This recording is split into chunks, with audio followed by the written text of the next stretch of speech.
Shalom shalom bakunzi ba Burundi Gospel TV mwiriwe bwakiye bivanye naho muherereye nigiye muzurabira kino kiganiro hama tukaba twabazaniye umutumire mukozi w'Imana umuririmbyi mimbazamana reka tudatevye tumuhe kaze mu kiganiro cacu cuno munsi. Shalom shalom murakoze kwikaze. Ego Ndaramukije nawe ko baradukurikiranira mwiriwe cyangwa mwaramutse bivanye n'umwe wese naho adukurikiranya ari n'amasaha ariko ego murakoze kunyakira. Ego murakoze cyane kwitabira ubutumire bwacu. Ego Hama kubatakuzi hari benshi badukurikirana bariko bakurikirana Burundi Gospel TV abakunzi ba Burundi Gospel TV batabazi mashobora kwidondora muri make. Jewe nitwagire igira ubuntu. Ego narabona arandizera Yesu navuze ubwa kabiri nyatswari ivyo. Ego ashaka kutubwira mbega Gila acari umusore arubatse. Ego ndacari umusozi sindubaka. Ego murakoze ndibaze ko bako baradukurikirana bazokurikirana kino kiganiro bamaze kumenya wari we turi kumwe na Gila. Ego turabashimiye kandi turabaye kaze mu kiganiro cacu. Hama imbere ya byose turashaka kumenya Gila inahe yanyu y'agakiza urugendo rwanyu rw'agakiza mu majambo make. Jewe nizeye umwami Yesu muri 2010. Bon navukiye mu muryango kijijwe navukiye je ndi umwana w'umupasteur. Ego nkura muri Sunday school bya bindi nyene byo kuja gusenga. Uja gusenga nyene bisanzwe biraho nyene. Byo kuvugana muhira turasenga ukumva Yesu nkagwa gasore ukamwumva nkandadaye umuntu menga bamufata nk'intwari mugabo atakuguhura kwiharije kwawe nawe kumenya vyiharije kumuhitamwo kumwizera ukamuha ubuzima bwawe ivyari bwawe. Ego 2010 niho vyaciye biba rero hama natanga urugendo rwanje n'umwami Yesu. Ego abantu bose umva hari abantu usanga barakuriye mu bakizwa usanga bakuriye abavyeyi arabungere muga ugasanga hariho ibintu bagenderamwo même si bari bakijijwe bigashika ahantu bagahura na Kristo. Mbega wewe byari bimeze gute? Je nuko ntabirebire kuko kuntu mva nakuze muhira tudusenga hari amalimite kwerego vraiment ntabirebire nta bintu mvuga vya kera nibuka wasanga nyene ntakunda gusenga gasanga nyene kuja gusenga ni vya bindi vyo kugira uze gutanga rapport. Umuvyeyi arakwara kubaza higishije nde nigishije iki vyari bimeze donc kugira yumve ko wahagumye kite yose. Ukamubwira ntiwambonye ariko niho narindi vyari ivyo gasanga ndaje ava sinakunda ivyo kuririmba nayo sindose zo kuzoba umusoda canke umukinyi donc nivyo nakurikira narakina basket ico gihe cyane n'umupira w'amaguru nico gihe nari ndifise na team yiwanje ya football ndibuka yari yitwa navyo nibuka neza hamikini naco numva naracapa gose naramunacapa narigeze guhiganwa ku rwego rw'igihugu. Kandi ndonka ikibanza ciza abaye muri batanu ba mbere. Ico gihe umukuru w'igihugu niwe yaciye kutuzanira imidari. Ico gihe yari umukuru w'igihugu Petero Nkurunziza. Ivyo byose urumva nivyo nabona sinariko ndabaho kubw'abandi niko baho kubw'ivy'iwanje binezera byo kuririmba nagenda kuririmba nyene kubera bampase sinavyiyumvamo cyane gose. 2010 ikindi naco narakina na Jido. Narakinye na Jido nafise indoto zo kuvuga ati musumwe mbone ko ndiko ndaserukira igihugu muri Jido. Nafise ibintu byinshi ubuzima bwanje bwari mu kajagari. Basketball yo narabona ko menga sinzogera kure gose nabikina kubera kuryoherwa. Muga Jido cyari ikintu nuvuga ati ifoke ndagifata nka carrière yanje ndayibandanye. Mu nyuma rero maze guhura na Yesu umva kubera gukunda cyane umva urabona urukundo rwa mbere rw'agakiza biryoshe wama kuri eglise hari umuntu ariko atwigisha kuririmba gasanga rero hageze ko umuntu aja muri Jido hari hageze ko aja gusenga. yego hageze ko hariho match gucapa bitangura kugabanuka ko jewe ndakuravye gutya gusa twicaye naca ntangura ko gucapa nabwo ati mu kaya ngoma ndaguha ifoto yawe ndaguca nafite iyo ngabire sinryoherwa kuba narabihevye ivyo gucapa ko nabikunda mugabo umwanya nibi byo kurimba byaciye bijamwo cyane isanga byaragiye muga n'ubu ndacapa ariko si byinshi cyane si byinshi ego hama nkagira tukuzi uririmba tukuzi uri umuririmbyi waje kutubwira liste y'ibintu byose wakora umva nta kuririmba kurimo rero byo kuririmba navyo byaciye biza gute ibyo kuririmba rero je nakijije ubundi kubera kuririmba urumva papa yarasi ishengero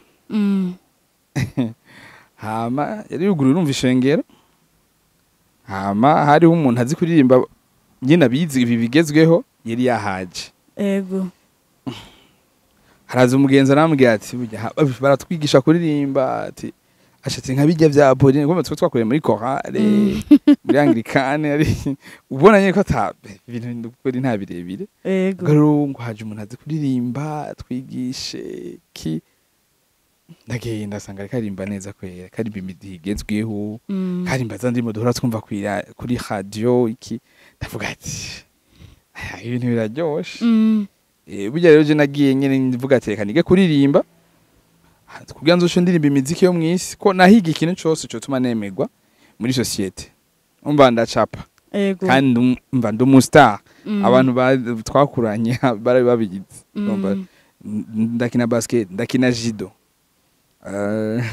ibintu byose sinzi nabivuga bituma nemegwa muri societe nabikora yego hama aciye hazi ico kuririmba navuga ati reka nje nige kuririmba ubwo urabona nabinyibukije naravyibagiye reka nje nige kuririmba comme ça ndushinza niririmbira ama profane kwera nari mfite n'imiziki nandika mu kumva ko ntazi kuririmba neza kurumva niyo ntaza gukizwa nari kuririmba kwa iki nikintu umuntu avukana n'ingabire ntibitangura ari kubera ukijije abari ibintu bihari ahubwo gusa bitora intumbero umunsi wakiriye Yesu ntucumenya ngene uvyo orienta nyene yego rero ndagenda nafatiweyo ma repetition ko kwiga kuririmba n'ingufu zanje zose guma kuri eglise kumva ijambo ry'Imana numva ko ari ikintu nafise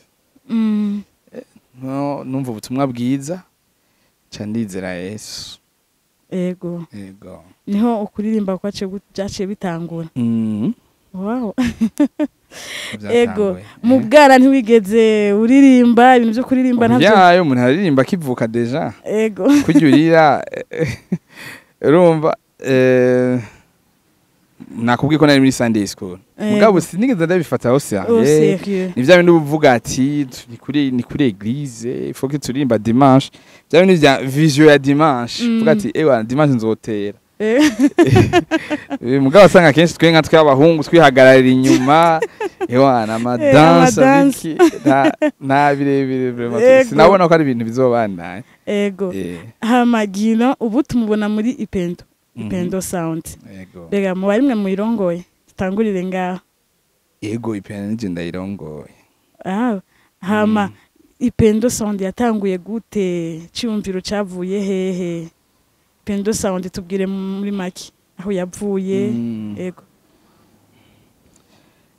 ivyo bintu nibirebire nibaza ko twobikorera ikindi kigana ariko muri make nibuka ko hari muri 2019 ego mugabo nkiri muri Sunday school hari ibintu byabaye ndibuka ko nagize indoto ndabona ndiko nabonye umuntu haza mu ndoto ampitishamwo hari ibintu yampitishijemo ntashaka kuvuga ngaha hama byari ibintu like uraba umustar ngaha urakora ibi canke ugira ibi kubw'igikorwa kubw'ubwami hamuzorangiza uko sinzi ivyo bintu nyene vyagenze mugandibuka ko byanteye ubwoba ndakoma induru mwijoro yego abavyeyi bacu baravyuka tukajave 8 gutyo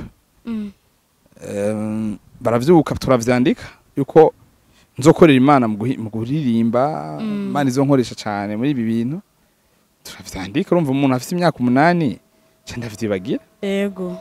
Rero uko nabandanije urumva iyo 2010 maze kuja mu byo kuririmba no gukizwa ndabandanya nyene niga kuririmba niga ku byo guhimbaza ndaja mu mashuri yo guhimbaza bagira Apostle Apollinaire Ajibubanza ego hama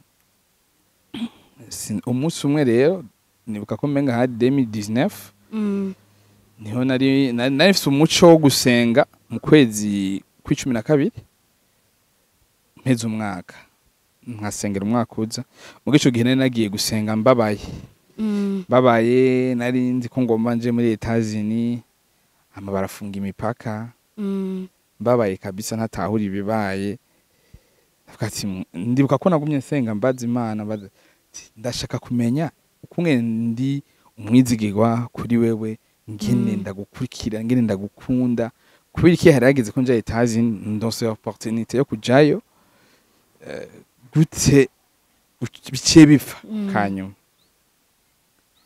umva covid yari yatangiye kuza yego kubera iki bifuye kanyuma harageze ko ngenda umuryango twarakoranye turaryoherwa iki rero ndi muri uko gusenga mbabaye ntashaka guhura n'abantu rozi nk'abantu warabasezeye kugo mu Etats-Unis sinzi kuzi that pain uwo musonga birababaje biranamaramaza it's a shame mba maso y'abantu warasezeye ugo mu Etats-Unis hama birapfuye numva nta bantu nari nkeneye kubona nari nkeneye kuja kuba jenyene rero muri uko kuba jenyene ko je munyana navuga ngo muri mu gacerere no mu gutekana tuzohurira tuzoyumvira yego rero niho numva ijwi niho nagira novuga gute indoto sinshaka kubivuga mu buryo bw'abakizwa cyane vy'amayerekwa n'ibiki niho naca menya rero niho naca mbona ivya ipendo mama arabinyagisha sinshaka kubivuga ngene vyagenze ko hari abato bitahura je deja nari nsanzwe nkora kaheso atwa hari abanzi nakora kaheso kandi ariko ndamenyekana ico gihe nari ndi bien nta bantu nari nkeneye hafi yanje ngo ngira umugu canke iki no rero naca ndondera rero abantu twari dusanzwe tuzenda babwira ati burya hari ibintu bibaye hari ibintu mwamavuganye nanje kandi nibaza yuko twobikorerako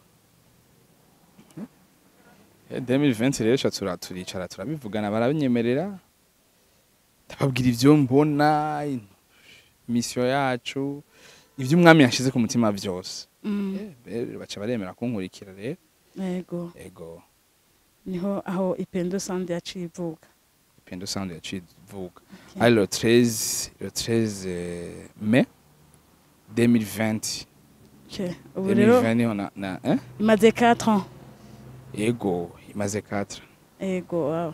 Imana ishimwe ko yagushize ico kintu kandi uragikorerako hama Ipendo Sound iyo zina abantu benshi usanga bavuga Ipendo Sound mugabo rero benshi baza ntibamenye icari ico wotubwira Ipendo Sound iryo zina bifatanye n'ivyo nabonye ntashaka kuvuga uwo munsi kurumva ari ivyo nabonye hama rumva nategezwa sinzi ngene bisigura biragoye vraiment biragoye si ibintu byo kuvugira kuri TV canke iki kuri social media gutyo nyene mugabo izina ryo risigura kaya Ipendo bisigura nakantu kara kitwa Ipendo agapendo donc nakantu bavuza mu vyimba by'amasengesho kaduza atmosphere ya pendo nyene kaduza atmosphere muvugishwa agomba vugishwe bagomba bige cyangwa ko barahimbaza bagomba bige ijambo cyangwa ko barahimbaza umwami ego nikajya nyene ego nikajya nyene ego hama tubwire Ipendo Sound imaze imyaka 4 nibihe bikogwa imaze gukora imaze kurangura muri iyo myaka 4 rero tumaze imyaka 4 tubaye ariko twatangiye gukora 2020 2020 yose twayimaze twitegura ego kandi uribuka nimba wibuka neza 2020 mu gihugu ntihari ibintu byinshi byahabaye bitagenze neza urumva hari ntivyari vyoroshe umva deja hari covid yego nico gihe twabuze umuhisi umukuru w'igihugu ico gihe donc mu ma studio ntivyari vyoroshe kujayo facilement biki wasanga abantu ibintu biriko birakora nkuko vyahora bikora rero 2021 niho twaciye dutangura donc tumaze imyaka 4 tubayeho imyaka 3 turiko turakora okay hanyuma ivyo twashitseko kuri sibike sibike vraiment kubera icambere cyo Imana yaraduhaye kwakirwa mu myaka 3 kuba abantu bamaze kukwakira indirimbo ziko zaririmbwa mu mashengero yego cyane ukaja hano ugasanga indirimbo bariko baraziririmba ukabona video ya ruguru y'abantu bako bari indirimbo yawe indirimbo barazizi ntukija kuri radio ngurinde gusaba ngo mvugirize indirimbo barazigusaba ahubwo baragutumira barazivuza ico nico kintu Imana yaduhaye kwakirwa ivyo Imana duhaye abantu bakatuvyakira ikaduha igikundi ikaduha ikiganza ciza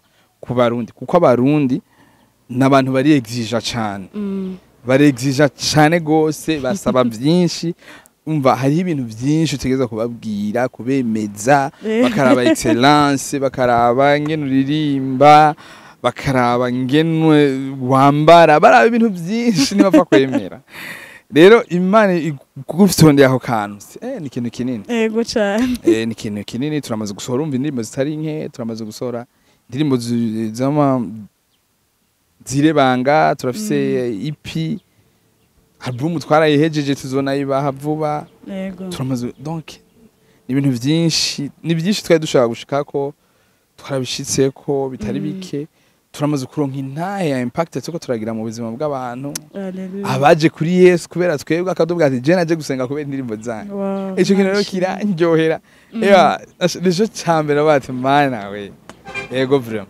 naho kuyizira ko umuntu yakijijwe ubuzima bwe bwahindutse kubera indirimbo zanyu koronka intahe mu miryango twumvirije indirimbo zawe tubabaye dushavuraniye hafi divorce hafi turi mu kuvana dusengera ku ndirimbo yawe indirimbo yawe iravuga dutangura gusenga tukabiheba tugasura tugahura umva ni ntahe uba wumva ati cyangwa narimbabaye numviza indimbi kabona nyine ko Imana ikirakora mu buzima bw'abantu twebwe rero tuvuga ati twabaye igikoresho cica Imana igomba Imana yakoresheje ubwirishike ku bantu kanaka twibaza ko bazoguma baguka Ijambo ry'Imana bivuga ngo ko abantu bagwira niko ubuntu bw'Imana bugwira ko bazogwira ubuntu bw'Imana buzokomeza kuba bwinshi kugira ngo bubahe ibihagije yego Imana ishimwe cyane ko mwemeye kuba ibikoresho byiwe yego yandazi yuko benshi bakira benshi bakizwa benshi baterwa intege kubera indirimbo za Ipendo Sound hama tubona mukira ama clip video musora indirimbo kandi ndazi yuko ari ibintu bisaba uburyo bwinshi mbega uburyo buraborohera kwe bon aha uburyo uburyo kuvuga ngo buroroha 100% biba bigoye muri iki gihugu situme byo kuririmba kuko nuno musi hari abarundi biyumvira yuko indirimbo zisohogwa kubona hari benshi kati gusohora none wo birihiki simba numva uragenda ugasohora nyene ugasanga umuntu ntavyumva okay ni ibintu bizimvye nta kintu kizimvye mu isi nka evangelisation yego evangelisation nico kintu cambere kizimvye evangile ni yubuntu kuko ari uwahejeje gupe ni Christ mugabo evangelisation irazimvye dusigeza kwisakrifya hafi gutanga ubuzima bwacu tanga ivyo dufise rero uburyo Imana iguhaye vision ira providing aguha provision ntituzi ngene tuburonka natwe hakora ama miliyoni sishaka no kuvyibuka hakora ama miliyoni menshi cyane ndibuka nk'umwaka twaragiye muri retraite tuko turapanga uwo mwaka turavuga ati nitwaronka miliyoni 50 ni sawa ayo mafaranga twagiye uko imisi yahera twagenda gusanga ari make kuko concert yonyene ayo ntakwira ayo ntakwumva ntitumenye yo tuyakura ntituzi ngene bigenda n'umwami umwami kweri n'umwami nta muntu araduhamagara ngo ndabaha amahera twebwe amafaranga yose ava muri ipendo nk'ibice 99 ava muri ipendo kandi turacara abajene yose ava muri ipendo nta muntu aratubwira ngo reka ndabaha miliyoni 10 ngo reka ndabaha miliyoni gutyo eka amafaranga yose ava muri ipendo gusa rimwe hari igihe uzubona umuntu akoreshejwe agaterera mu ndirimbo mugabo nta muntu umwe adufitaniye partenariat nta muntu n'umwe ataduhaye twishuza reka Imana ibazane Imana izane abazana amahera kugira ngo igikorwa c'Imana kimere neza hama siko turumva concert ya Ipendo Sound yo muri December ego kwiki mwashimye concert yo kwezi kwa nyuma guhereza umwaka urumva twaragiye turapanga umwaka tubona muri juillet hariho ibindi bikorane byinshi haba hari abandi benshi bariko barakora hama kandi twari dushaka ko twoba twahejeje album cha twiha rero ko twari mu kwa mbere turi muri hotel ko turabipanga twatwiha rero ko gushika mu 12 twoba twahejeje album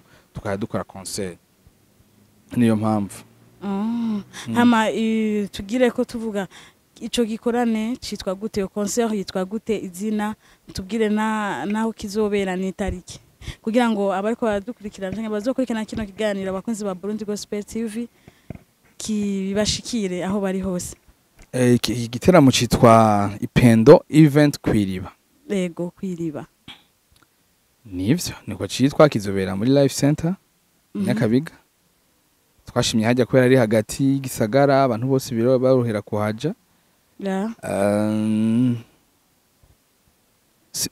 mvuze bose simvuze abaruguru ko hari abamaze kutwandikira ati ewa nama déplacement ubwo murawe mutugabanya amatiki ego nivyo kizoba le 15 décembre kwinjira twarashizeho uburyo bwo kugira bashigikira igikorwa kubera ni ibintu bisaba amahera menshi tadoshobora no kugarura njitse kugira umuntu umva ko kuvuga ngo nimushire kuri rimikash navyo bakora yego mugabo twarashizeho uburyo bwo kwinjira kugira ngo byorohe bimwe donc kwinjira ni 10000 yego 10000 hama hariho ticket standard ni 50000 hariho na ticket sponsor yego ni 500000 kuva kuri 500000 kuduga gushika ku miliyoni kuduga uko umuntu arongowe kubikora ego ivyo birumva basha twemplika mwumva n'ama company ashaka gukorana natwe n'ibiki niho bashaka kugura iyo ticket y'umiliyoni canke ayarenga tugakorana kugira dushigikire ico gikorwa ko ni igikorwa kinini gose ego hama ikindi kugira ngo umuntu aronka amatike bigenda gute kugira umuntu agure ticket ziri ku mashengero atari make ziri kuri Spirit Garden Church kuri Life Center n'ahandi henshi nibaza ko ntibuka Revival Church no kuri Grace Jesus Grace hama kandi no kubuharawe kuri alimentation z'agaharawe hose hama kuri Bahizi Cafe no muri Galerie du Boulevard sinibuka nimero ariko turazitanga hari amafishi abivuga no muri aho bita muri Bata ego bavuze citwa Kwiriba Kwiriba ico tugire Kwiriba kubera Kwiriba twako turavuga ijya histoire ya Yesu igihe ariko yahura n'umusamariyakazi ego aziko bari Kwiriba hama ujya munsi niwo Yesu yavugize ngo niwo munsi yavuze ngo igihe kirageze kandi kirashitse abahimbaza bazohimbariza data mukuri no mu mwema niwo munsi yabivuga ego hama niwo munsi yahamagaye abantu benshi baze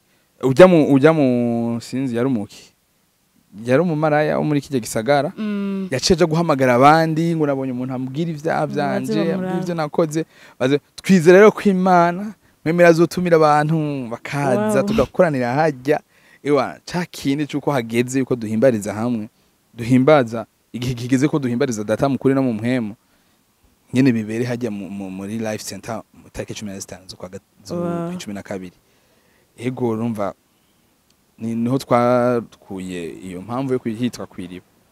Ego. Hama kaze cyane le 15 décembre kuri Life Center. Ego.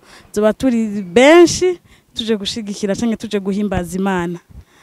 Ego. Ego. Hama tugomba duheraheza iganiro cacu. Murashobora kutubwira nk'abaririmbyi mumaze imyaka myinshi muririmba muri kino gihugu cacu. Ni gute ubona gospel mu Burundi? Kiratera imbere. Gospel music.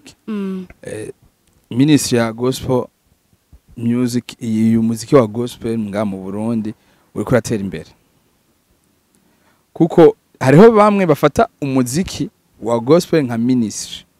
Hariho n'abandi bafata umuziki wa gospel nka industry. Ego. Mugabo je namamvuga. Nimba uri kubikora nka industry ntirara idaproduce ikintu gishasha. Nimba ari ministry bisigura kuri umugabo dutegeza kuko umugaburira abantu.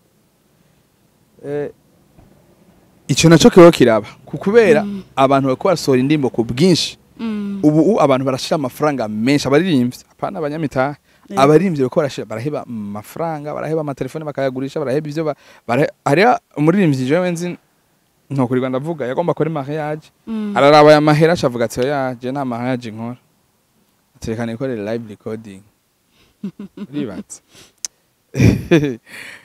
Urumva ni bako baraheba amahera yabo bakayashira kugira abantu dufashe benshi bashoboka. Indirimbo zigumeho kuguhimbaza vyamyeho mu Burundi. Urumva vyamyeho twamye turi soko ryo guhimbaza mu bihugu bibanye. Abenshi baza kuvoma ngaha. Rero hari abariko baritanga. Hamaro n'utundi tudetaye dutoya usanga nyene uravye ugasanga ubwa mbere kugira umuntu aronke guitar acoustic hituma hanze. Urumva ahironse komenga n'ikindi kintu. Urumva umujyi ucitse wasanga ni gutuma hanze. Mugabo ubu ushatse kugura guitar acoustic kugura piano. Hariho n'amapiano meza atari yayandi gusa ntiriwe ndavuga.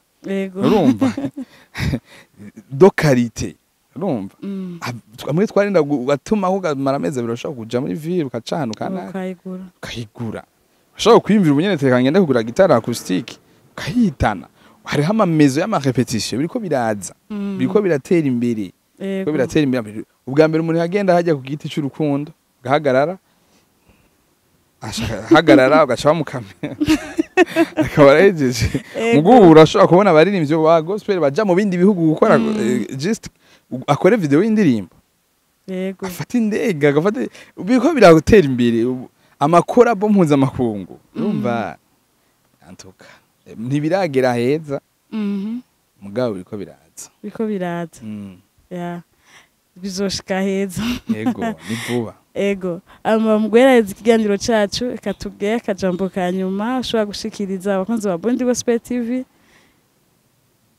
Yego ikintu cyambere no shimira uburongozi bw'iyi TV iradushigikira gose kuva mu ntango mbere twe tutangura bari mu badushigikiye cyane. Imana bahezagire kandi bagure kandi. Amen. Hama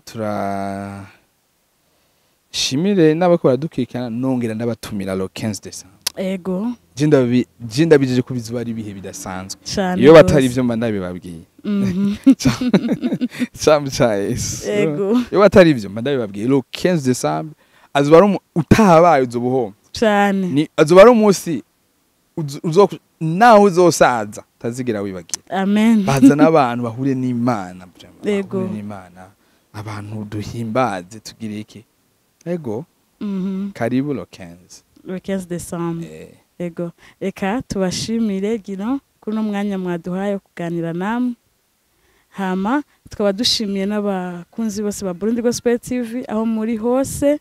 Imana ishishikari bahezagira naho butaha. Shalom shalom.